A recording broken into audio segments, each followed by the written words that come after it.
से टारगेट किया गया है, आतंकियों के ठिकाने पर ही टारगेट किया गया।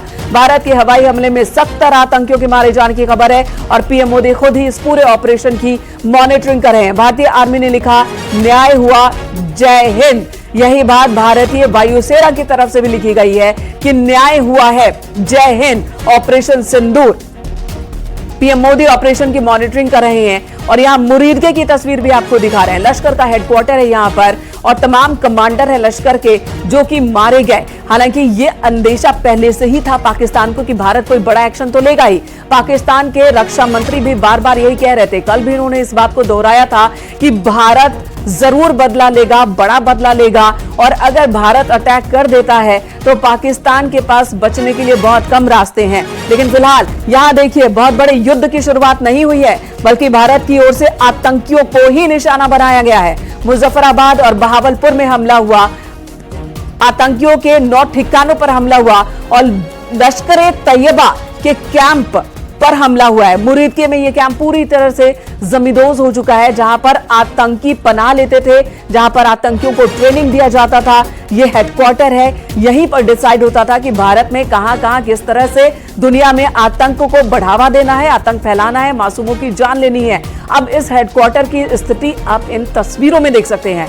हेडक्वार्टर पूरी तरह से जमींदोज हो चुका है, खंडहर में बदल चुका है और 70 से ज्यादा आतंकियों की मौत की खबर इस वक्त आ रही है सूत्रों के हवाले से। भारत ने सिर्फ आतंकियों को निशाना बनाया है। जो आबादी वाला इलाका है, जहां आम लोग रहते हैं, वहां पर कोई अटैक नहीं हुआ है। पाक ऑक्यूपाइड कश्मीर में आतंकी ठिकानों को टारगेट कर ही अटैक किया गया है और पाकिस्तान के पंजाब प्रांत में भी आतंकियों के ठिकानों को टारगेट करके ही अटैक किया गया है। पाक के JF-17 लड़ाकू विमान को मार गिराने की बात भी सामने आ रही है। JF-17 ये वो लड़ाकू विमान है जो चीन से पाकिस्तान ने खरीदा था। इंडियन एयरफोर्स ने पाक के JF-17 को मार गिराया है। सूत्रों के हवाले से यह भी बड़ी खबर आ रही है इस वक्त, यानी कि एक बड़ा झटका मिला है।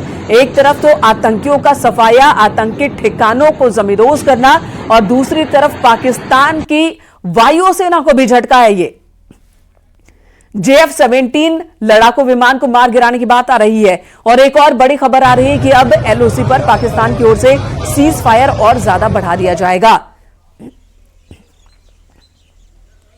तो बड़ी खबर आ रही है कि पाकिस्तान की ओर से सीज फायर का उल्लंघन जो लगातार हो रहा है।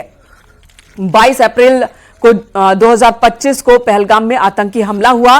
भारत की ओर से उसका करारा जवाब दिया गया। आतंकियों के खिलाफ ऑपरेशन की शुरुआत की गई और भारत में हलचल जो थी उसकी वजह से पाकिस्तान ने LOC पर सीज फायर का उल्लंघन शुरू कर दिया था, जिसका जवाब पाकिस्तान को दे रही थी भारतीय सेना। और इस बीच खबर आ रही है कि अब जो बौखलाया पाकिस्तान, जिसके पास रास्ते बहुत कम है, वो सीज फायर के उल्लंघन को और बढ़ा देगा और कई बड़े तोपों को भी अब LOC पर तैनात करने में जुटा है पाकिस्तान। और इधर देखिए, ऑपरेशन सिंदूर ने क्या खलबली मचाई है। पाक ऑक्यूपाइड कश्मीर के आतंकियों के ठिकानों वाली जगहों पर आतंक के गढ़ में इस वक्त खलबली है। भारतीय सेना ने ज्वाइंट ऑपरेशन कर ऑपरेशन सिंदूर चलाया और अब वहां पर खलबली मची है। 70 से ज्यादा आतंकियों के मारे जाने की खबर आ रही है। तो सेना ने पाकिस्तान को समझाया कि चुटकी भर सिंदूर की कीमत क्या होती है। लश्कर का हेडक्वार्टर मिट्टी में मिल चुका है और कई कमांडर मारे गए हैं। लश्कर के कई कमांडर वायुसेना के इस एयर स्ट्राइक में मारे गए हैं।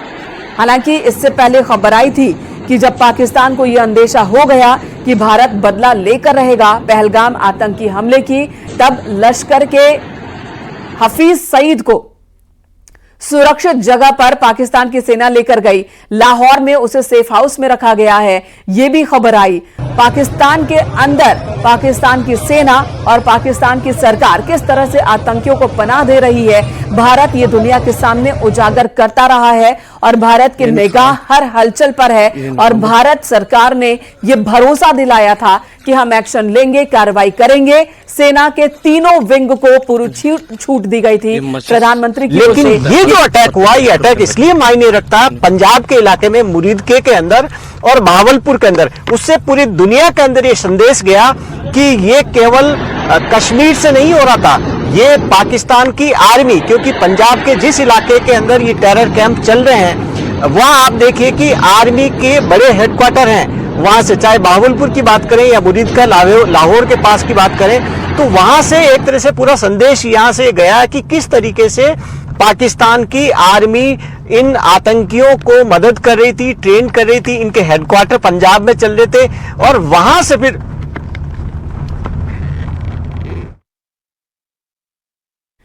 तो पाकिस्तान की आर्मी जो कि पाकिस्तान से आतंक को भारत की तरफ सप्लाई करने का काम कर रही थी, अब पाकिस्तान की आर्मी को भी जवाब मिला है।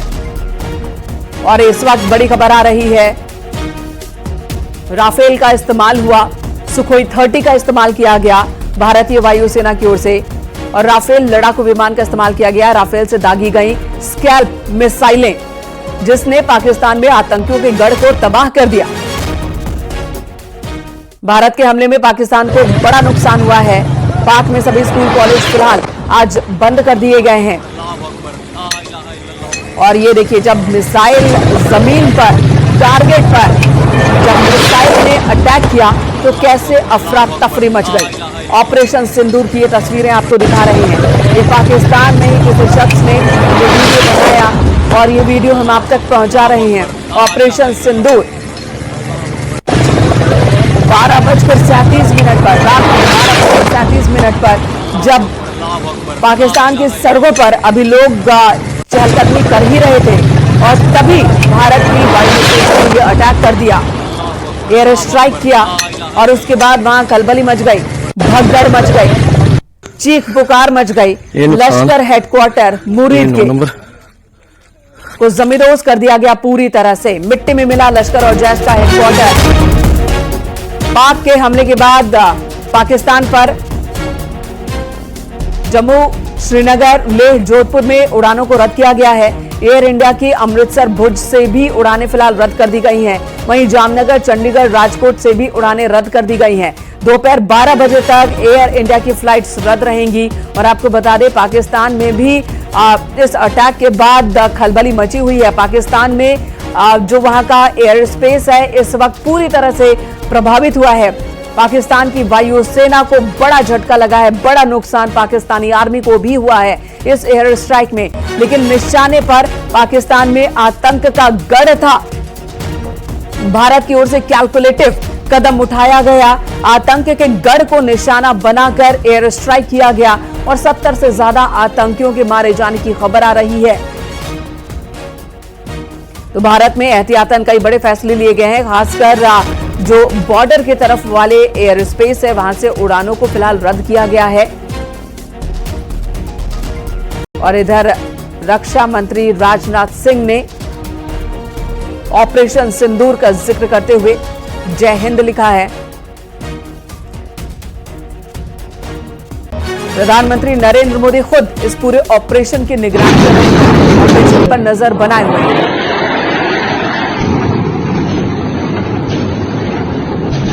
22 अप्रैल 2025 को पहलगाम में आतंकी हमला हुआ था, जिसमें हफीज सईद के रिश्तेदार हफीज मूसा का नाम भी सामने आया था। हफीज मूसा जो कि पाकिस्तान आर्मी का पूर्व कमांडर रह चुका है, उसने पहलगाम आतंकियों को ट्रेनिंग दी थी और वो आतंकी हमले में शामिल था। पाकिस्तानी सेना का कबूलनामा, आपको बता दें, पाकिस्तान की सेना ने कबूल कर लिया है भारतीय हमले पर। पाकिस्तानी सेना ने कबूल कर लिया है और उनका कहना है कि 6 जगहों पर 24 मिसाइलें भारत की ओर से दागी गई। मुजफ्फराबाद में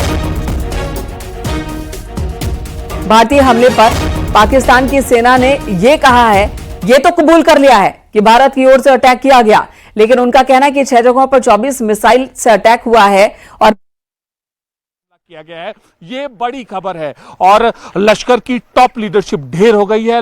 जैश का हेडक्वार्टर तबाह हो गया है। हिजबुल तो पहले ही खत्म हो गया था, अब बचे कुछ लोग थे वो उसके तबाह हो गए। ताला सईद के टॉप कमांडर उसमें ढेर हो चुके हैं। देखिए, और एक और बड़ी खबर हमें यहां पर आ रही है कि ताला सईद के कमांडर जिन्होंने पहलगाम आतंकी हमले के जो ऑपरेटिव से आतंकी गुनाहगार आतंकी हाशिम मूसा उनकी मदद की थी, उनमें से भी कई कमांडरों के मारे जाने की खबर हमें मिल रही है। ताला शहीद के साथ वो रहते थे, जो कि अब पिछले कई दिनों से लश्कर की देखरेख कर रहा था। तो ये एक अहम जानकारी मिली है। हम दोनों फ्रंट पे आपको रिपोर्टिंग कर रहे हैं, ग्राउंड पर जहां पर लगातार पाकिस्तान की ओर से फायरिंग यहां पर जारी है। हम थोड़ी कुछ ही दूरी पर मौजूद है, लेकिन यहां पर हम पहुंचते ही हमने धमाकों की यहां पर आवाज सुनी, हमने आवाजें सुनी, एक सतर्कता की आवाज। हम सतर्कता बरतते हुए आपको यह तस्वीरें दिखा रहे हैं, यह बातें